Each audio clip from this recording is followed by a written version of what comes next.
Vlora përballet me një situatë gjithnjë shqetësuese në lidhje me përdorimin e mjeteve elektrike, si monopatinat dhe motorët elektrik, të cilët jo vetëm që jepen me qira, por në disa raste dhe shiten tek fëmijë që nuk kanë mbushur ende moshën e lejuar për t'i përdorur. Ky fenomen po kthehet në një problem serioz për sigurinë rrugore në qytet.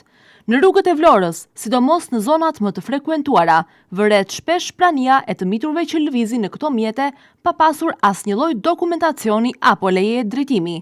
Mungesa e patentës dhe njohurive bazë mbi rregullat e qarkullimit rrugor i bën ata një rrezik të shtuar, si për veten ashtu edhe për këmbësorët dhe drejtuesit e tjerë të mjeteve.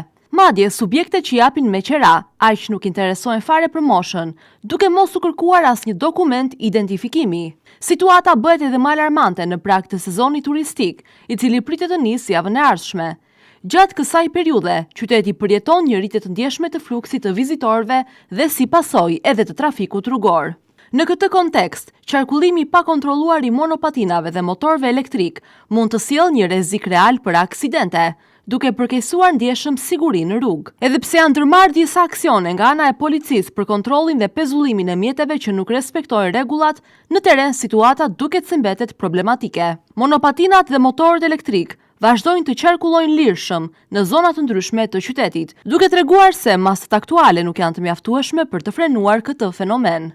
Është domosdoshme ndërhyrja menjëhershme me masa më të forta dhe më të strukturuara. Kjo përfshin jo vetëm kontrolle më të shpeshta dhe ndëshkime më të repta për shkelësit, por edhe rregullim të qartë ligjor për përdorimin e këtyre mjeteve.